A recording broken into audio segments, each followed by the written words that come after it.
Okay, so this next piece is probably pretty obvious to many of you. Um, However, so I'm talking, I think I put in the PDF to get it out, to release it onto paper. And I find that getting all of this, what's happening in here, out onto paper and actually like physically writing it, if you can, I mean, it transforms so much. I really, the practice of journaling,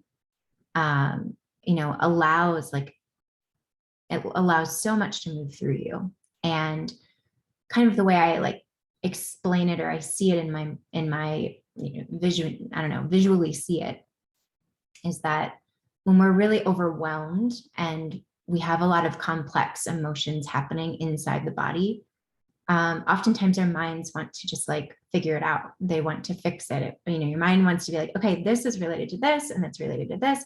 And so now I need to go do this to clear it, to fix it, to whatever. And, but oftentimes it's not right. Like oftentimes our brains are really working on confirmation bias. And so, like looking for coherence around something that it has already known or already experienced before. And so when we're in kind of this like whole, mess of thinking and massive thinking, when we really need to be like in our body, grief is stored in the body. I mean, negative emotions are stored in the body, right? So like when we have negative emotional experiences, we want to process in our mind. And what's so interesting is that our minds move quickly, yet our psyche is very sensitive. It's easy to fuck with the psyche. They're very vulnerable. And then on the other hand, our, processing it in the body moves a lot slower. It requires a calm nervous system, deep breathing, not being in the experience of fight or flight or freeze. It requires openness and a relaxed state to allow everything to process. But if your mind is just moving like this, trying to figure it all out and thinking it knows it's figuring it out, we're like cutting off what's happening below the neck, And so a more effective way to allow this to process is to give it space to process. And so one of the ways that one of the tools that I like to do on my own and I like to offer to others, and this spans, past grief, of course, but it's also supportive in grieving, is to write. And so if journaling is tricky for you, what I say is to just set aside a timer, put it to 7 minutes. You can do anything for 7 minutes, right? So like, I shouldn't say anything. You probably can't hold your breath for 7 minutes, but you know what I mean? Set a timer for 7 minutes or 10 minutes or 15 minutes, whatever feels like you can do. And just free write, start by even writing down, like, I don't even know what to write if you don't know what to write, that's one way of doing it. Another process, if this speaks to you, oftentimes when you set yourself up to free write, you're dumping all of the trash that's here. And you actually can look at it. I mean, I write, sometimes I can read my writing, sometimes I can't. But if you're trying to like sort out what's going on up there so that you can be more in your heart and in your body, then sometimes it's helpful to see what is there and then to be like, oh, that's not even true. Like, is this true? Is this not true? That kind of thing. So it can be supportive for that.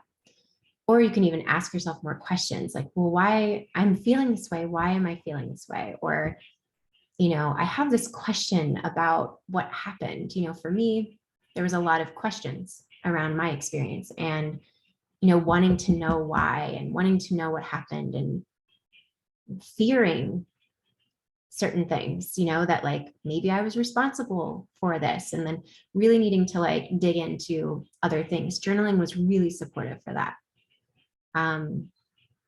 because you're also like allowing yourself to come through for you, right? And so, yeah, I really love journaling for so many reasons. So free writing is one way. Another is, I mean, use the timer, don't use the timer, but you can also write a letter. So a letter to the individual, a letter to grief, like literally like, dear grief, like the fuck is going on right now? Like, what would you have me do here? Like, how can I show up more fully, or how can I get you to leave? Like, whatever. Or like, I'm pissed that you're here. Like, literally, like, get it out. Allow yourself to get it out on paper. I promise you will feel more clear. I want to say better, but better isn't really even like the measurement that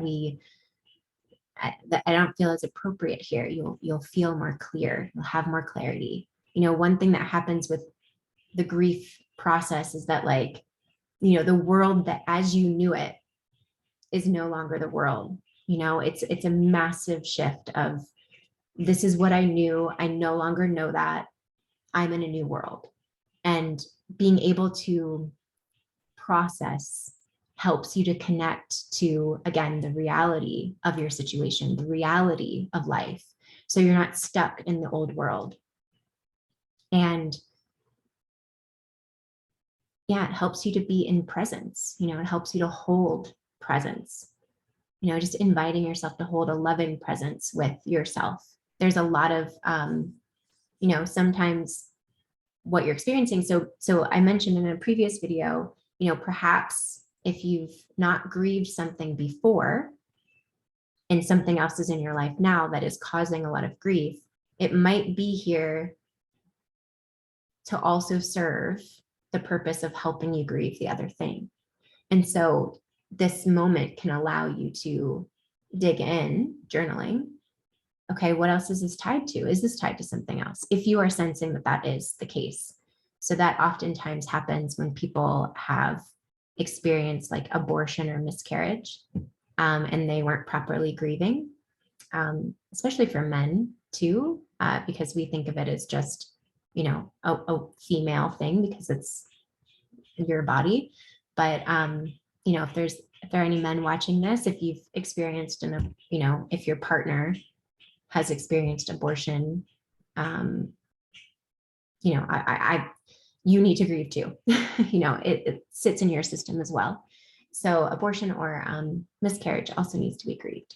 So anyway, kind of went off topic there. Obviously, grief is like such an expansive topic, of course, but yeah, I really, really encourage journaling. And yeah, you might already be like, yeah, duh, of course, So this module might not really be for you, but hopefully you're taking some additional nuggets around the power that we have also just to ask questions. Like, whenever I'm feeling a little lost with an emotional experience that's happening, a little to very lost, incredibly murky to, just a little bit unclear, the process of journaling to, again, kind of connect to that relationship of grief is really, really helpful. And, kind of piggybacking off of what I was saying in the last video, I think it was the last video of like, no, the one before, about like looking at your grief and creating a relationship with grief.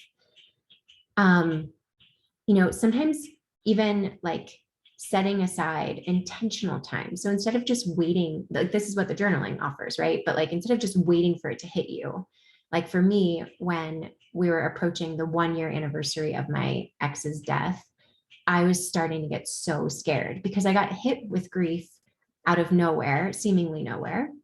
7 months, 8 months later. And then I was like, well, of course, this 1-year anniversary is going to be incredibly hard.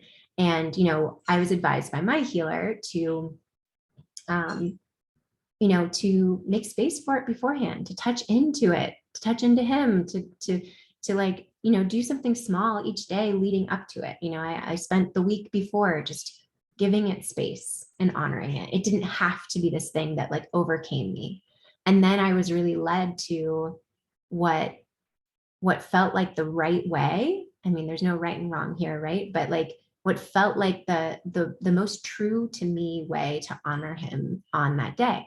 And I crafted this really beautiful ceremony for him that I did, while we were camping, and it was gorgeous. Um, and it's exactly what I needed. And it's exactly what felt meaningful for me to connect in. So yeah, the journaling is going to be really, really helpful in terms of setting aside intentional space to kind of get the energy moving, to get the emotions moving. And yeah, it doesn't always have to feel terrible, like parts of grief feel fucking terrible, as you know. And so, this doesn't always feel bad. It can feel really liberating. It can feel clarifying is the word that just keeps coming back to me. So good luck journaling.